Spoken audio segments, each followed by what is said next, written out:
A paz do Senhor, os irmãos. Vamos para mais um comentário de lição bíblica. Estamos na lição de número 11. Estamos estudando a primeira carta de Paulo aos Coríntios. A lição de número 11 ela está inserida no capítulo 14 da primeira carta de Paulo aos Coríntios. E traz por título o dom de profecia e ordem no culto. A carta de Paulo aos Coríntios, ela tem aí do primeiro até o terceiro capítulo sobre a unidade e soberania de Deus.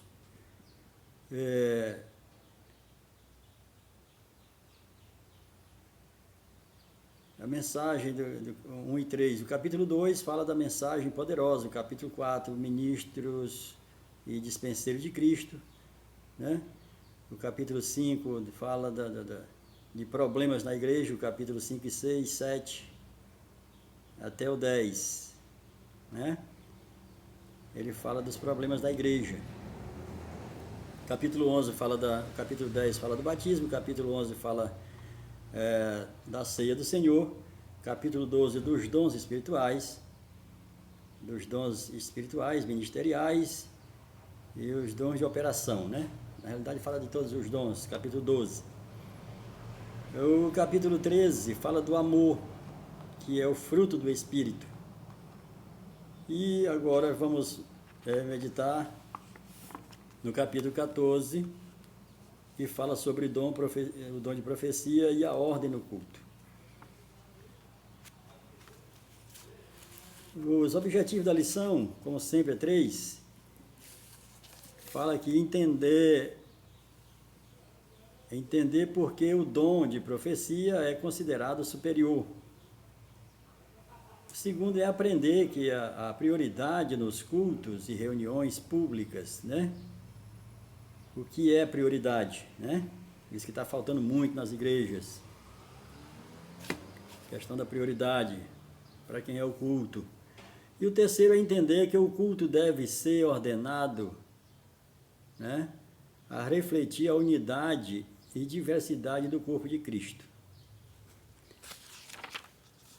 Então aqui o texto áureo diz: tudo, porém, seja feito com decência e ordem. 1 Coríntios 14, 40. A verdade prática vai dizer: o dom é um momento de adoração a Deus. Aliás, o culto é um momento de adoração a Deus. O culto é um momento de adoração a Deus e edificação da igreja. Não há espaço para outra coisa, principalmente o individualismo. No culto não tem espaço para comemorar aniversário, para comemorar dia do pastor, dia dos pais, dia da mãe, dentro do culto, do horário do culto, do espaço que nós nos reunimos para cultuar o Senhor. Não cabe nada disso. Não que sejamos contra esse tipo de homenagem, não. Elas devem ser feitas. Agora deve ser feita depois do culto, depois das bênçãos apostólicas. Aí sim você pode fazer. Mas dentro do horário do culto, nós nos reunimos na casa do Senhor. O Senhor, na casa do Senhor, no sentido de igreja reunida, ali no prédio, quando a gente se reúne, o Senhor só recebe o nosso louvor e a nossa oferta, Ele só recebe no coletivo, Ele não recebe individualmente. Então é necessário que a gente esteja reunido. E esse horário é só para o culto, é só para adorar, para louvar, para ler a palavra, para explicar a palavra, né? Coisa que está ficando muito longe nas igrejas hoje. Quando você vai ver a questão da palavra, é 15, 20 minutos e só jogado. Não tem não tem a explanação, a explicação, não tem revelação na realidade. Falta a revelação da palavra. Para a pessoa sair alimentada, para a pessoa sair fortificada. Então, de 1h30, 2 horas que se tem no espaço que é para ser do culto, tem tanta coisa, menos o verdadeiro louvor, onde a igreja participa, e a explanação e a pregação da palavra. o tempo fica muito reduzido. E isso é um prejuízo terrível. Pois bem, o capítulo 14, ele se divide basicamente em dois tópicos, em dois pontos, né? E acerca do culto, né? Da ordem no culto e acerca da língua, né? Em termos de profecia e línguas estranhas. Pois bem, o primeiro ponto da lição vai falar sobre o dom de profecia. Nós sabemos que no passado tinha o ministério profético. Deus levantava uma pessoa como profeta, essa pessoa era profeta. E nós sabemos que o profeta, ele fala aquilo que Deus fala para ele, para entregar para o povo, mas quando o profeta também fala, ele mesmo falando, independente de Deus, porque quando o profeta fala em nome de Deus, ele diz assim: assim diz o Senhor. Quando você vê uma profecia onde não está ali encabeçada com essa expressão, assim diz o Senhor, significa que ali é o profeta que está dizendo, que está falando dele mesmo. Mas como o Senhor o levantou, o chamou como profeta, o Senhor confirma, o Senhor assina embaixo. Isso aconteceu, né, com Eliseu, aconteceu com Elias, né? O próprio Deus vai falar para Daniel, diz que nenhuma das palavras que o profeta Daniel falou, né, caiu por terra. Não é daquilo que Deus falou para ele falar, porque não tem como uma palavra que Deus falou cair por terra. Ele está dizendo que, olha, Samuel, de tudo que o Samuel falou, de tudo que ele falou, que ele profetizou, nada caiu por terra. Ou seja, Deus se responsabilizou e Deus fez cumprir. Mas o que falta ser colocado aqui é que dos 22 dons que Deus distribui, né, através do Espírito Santo, que distribui os espirituais, através de Jesus, que distribui os ministeriais, e através do próprio Deus, que distribui os dons de operação. O que mais entrou em relevância foi o de falar em línguas. Só que o falar em línguas se divide em dois: línguas espirituais, línguas em mistério, e línguas estranhas. E a igreja mistura língua estranha com língua espiritual. Língua estranha é uma língua humana, um outro idioma, do qual não é nosso idioma nativo, né, da nossa pátria. Então, isso é língua estranha. Agora, língua em mistério, aí se fala com Deus, né? Então, essa situação aqui, Paulo ele vai estar trazendo aqui, explicando no capítulo 14, verso 22, que ele diz o seguinte, que a língua estranha, ela não é para ser falada na igreja. A língua estranha é para ser falada onde tem alguém ali que é estrangeiro e que precisa ouvir a palavra, precisa entender. E ele vai dizer também, fica inserido aqui, né, nessa mesma situação, que ele diz assim, versículo 22, 14 de 1 Coríntios, olha só o que está dizendo.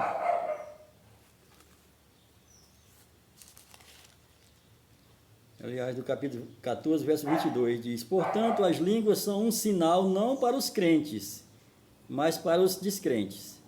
Mas a profecia, ela é um sinal para os crentes, e não para o descrente. Não adianta você profetizar para alguém que não é crente. A profecia é para os crentes.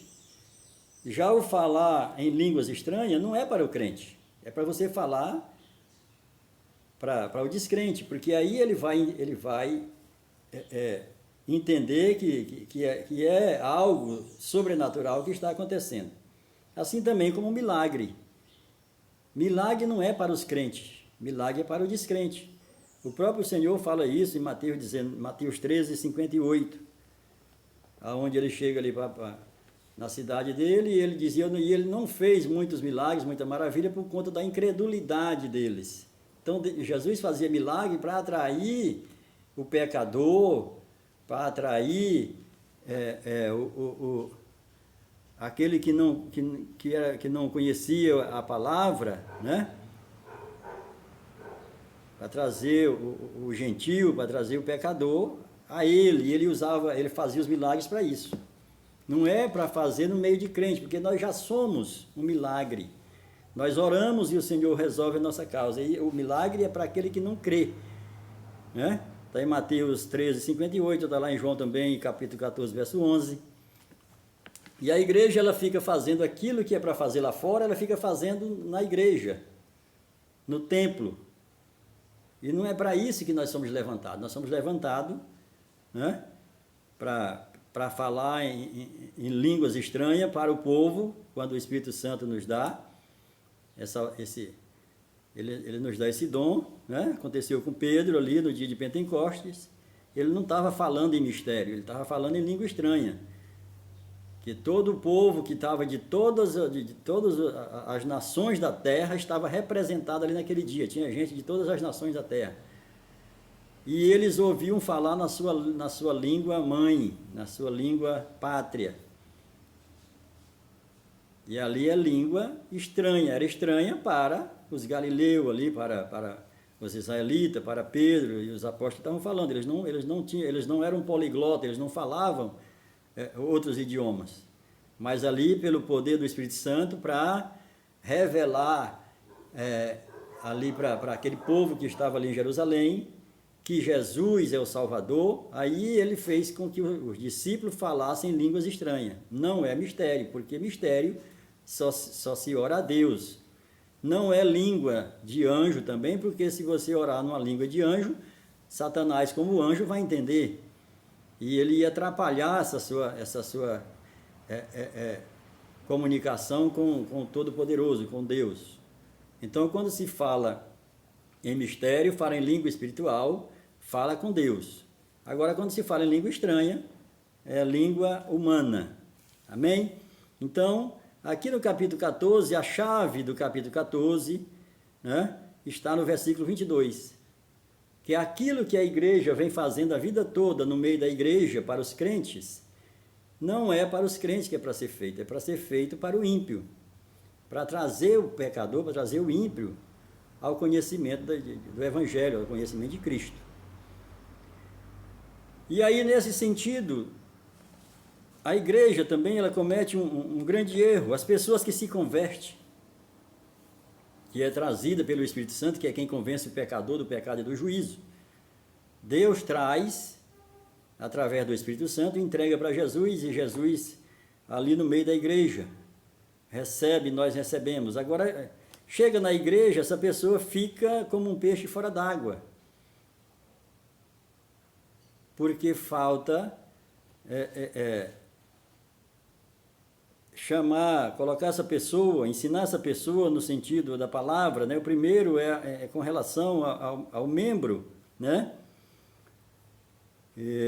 O crente, ao ser convertido, ele chega na igreja, ele não se sente parte do corpo, ele fica infrutífero, fica perdido, porque falta discipulado teológico, no sentido de ensinar para ele as escrituras, e falta também o discipulado de serviço, né? Colocar ele onde ele pode servir, onde ele pode ser útil, onde ele pode fazer realmente a obra do Senhor, que é realmente para reinar com Cristo. As pessoas só são levadas, né? E o Evangelho ele é dividido em duas partes: o Evangelho da graça, da salvação, e o Evangelho do reino, o Evangelho de serviço. O que é reino? Reino é serviço. Mas a igreja ela só se atém, né, ao Evangelho da graça. Tá, a pessoa chegou, se converteu, aí fica na igreja, fica infrutífero, e ela não vai conseguir ficar na igreja, servir na igreja, ela vai acabar desistindo, porque ela vai se sentindo excluída, porque falta ali o discipulado teológico e falta o discipulado de serviço. Isso que está acontecendo na igreja, a rotatividade de pessoas na igreja é muito grande. Você vê uma pessoa hoje na igreja, Recebe uma pessoa hoje na igreja, daqui 15, 20 dias, um mês, 2 meses, a pessoa não está mais. Porque ela não achou lugar no corpo. Ela não foi abraçada, ela não foi direcionada para aquilo que ela tem o dom, para aquilo que ela deve fazer. E muitos não conhecem nem o que é o reino de Deus. Mistura o reino de Deus. O reino de Deus é trabalho. Para reinar com Cristo só vai reinar aquele que trabalhou. Aquele que só recebeu a salvação, amém, é salvo, mas não vai reinar. Vai sofrer uma disciplina ali quando o Senhor vier.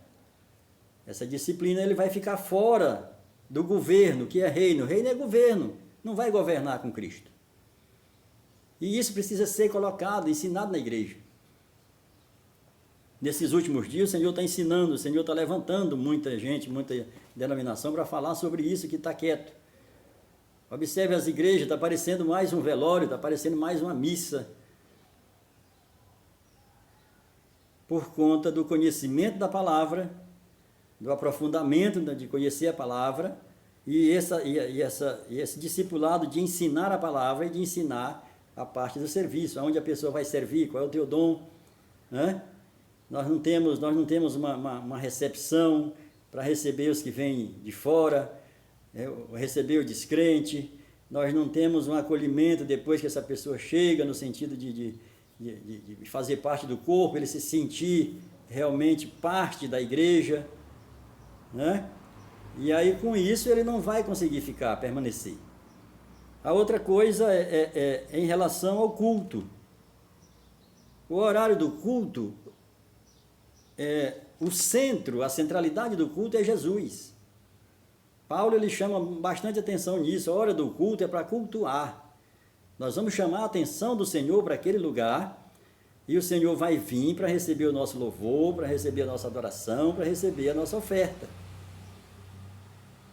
Sempre foi assim. E é o Senhor que quer estar no nosso meio. Aí ele faz questão de estar no nosso meio, ele faz isso desde dos primórdios, né? Desde do tempo que o Senhor manda construir um tabernáculo. Eu quero habitar entre vós, eu quero estar entre vós, eu quero estar no meio de vocês. Mas para isso é necessário que a gente se organize, que a gente prepare o louvor, que a gente prepare a palavra, que a gente prepare a oferta, para a gente se reunir adorando, glorificando o Senhor, chama a atenção dele, ele vem. Mas de 1h30 que a gente tira para cultuar o Senhor, de 1h30 a 2 horas, isso não é feito nem por 30, 40 minutos. Porque aparece tanta coisa para ser colocada no culto, que não tem nada a ver, que pode ser feito depois do culto. E é isso que Paulo está chamando a atenção nesse capítulo 14, no sentido da gente voltar para fazer aquilo que o Senhor nos chamou, que o Senhor nos entregou para fazer. Então aqui nesse primeiro ponto ele vai falar sobre incentivando a buscar, né? Seguir o amor e procurar com zelo os dons espirituais, mas principal de profecia. O segundo subtópico, as línguas edificam quem fala. Quem fala em mistério, quem fala língua espiritual, só edifica você que está falando. Agora, quem fala em língua estranha, está revelando a palavra, está revelando as escrituras para alguém que não é dessa pátria, dessa pessoa que está falando. Então, essa deve ser levada em consideração, né? E o terceiro subtópico desse primeiro ponto fala: a profecia edifica a igreja. Quando você profetiza, você edifica a igreja. Quando você fala em línguas estranhas, porque tem alguém ali, um estrangeiro, que precisa ouvir a palavra. Então, você está edificando a igreja. O segundo ponto fala mais útil. O que é mais útil no culto, que nós já falamos aqui, né? Cristo é o centro do culto. É Jesus que é o centro do culto. Não é o cantor, não é o pregador, não é um grupo de qualquer que vai apresentar. Não é ali, nós não estamos preparando para fazer um show para a igreja, não. Nós estamos ali para adorar o Senhor, para cultuar ao Senhor e ele sendo cultuado, ele sendo adorado, ele se manifesta. Quando ele se manifesta, nós, os adoradores, nós vamos ser edificados, nós vamos ser renovados, nós vamos ser fortalecidos. É para isso que é o culto. O segundo... O primeiro ponto do segundo ponto fala a profecia mais útil. No segundo, a língua com interpretação. Então, a língua humana com interpretação. Porque língua e mistério, ela não tem que ser revelada. É nós falando com Deus. Agora, a língua estranha é necessário, né? Que a própria pessoa que está falando na língua estranha, porque alguém está ali ouvindo, né? Alguém de fora, alguém de outra nação. E a prova da presença de Deus tornam-se-lhes manifestos os segredos do coração, e assim, prostrando-se com a face em terra, adorará Deus, testemunhando que Deus está de fato no culto, né? Então aqui 1 Coríntios 14, 25 fala a prova da presença. Já nos reunimos, já estamos adorando, louvando, glorificando o nome do Senhor. Ele se apresenta, ele vem receber o nosso louvor, a nossa adoração e a nossa oferta. E depois disso ele se manifesta, né? Curando, salvando, né? Batizando com o Espírito Santo, fazendo tudo aquilo que ele veio no meio do culto para fazer, porque ele foi convidado, ele foi atraído, ele foi invocado, né? Quando a gente faz isso, ele vem. E quando ele vem, nós vamos nos entregar nossas ofertas, o nosso louvor, a nossa adoração. O terceiro ponto, nós já falamos aqui, é a questão da ordem no culto, né? Ele fala que a participação de todos, e aqui entra aquela questão ainda do judaísmo, acerca da mulher no culto, quando Paulo vai falar que a mulher tem que ficar calada. Isso era uma coisa basicamente dentro do judaísmo, não tem nada a ver com a igreja.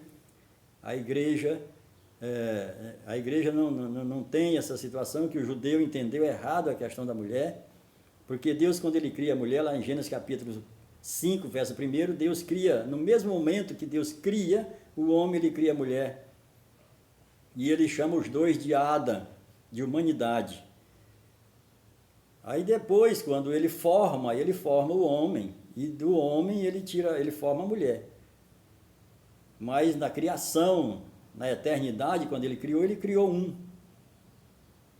Homem e mulher, ele criou um, macho e fêmea os criou e chamou de Adão, chamou de Ada, que significa humanidade. Então essa parte aqui é mais cultural, né, do povo judeu, essa questão da mulher no culto. Mas na igreja não, a igreja nós somos membro do corpo de Cristo, independente de ser homem ou mulher. O segundo, a participação com ordem, né? Com ordem. A terceira, com decência. Então, tirar esse momento do culto realmente para cultuar e deixar todas as coisas que não são parte do culto, de adoração, deixar para depois do culto. Porque realmente está tomando muito tempo. E muita gente deixando de ser edificada, deixando de entender a palavra. Nós precisamos voltar a falar da palavra, a revelar a palavra que está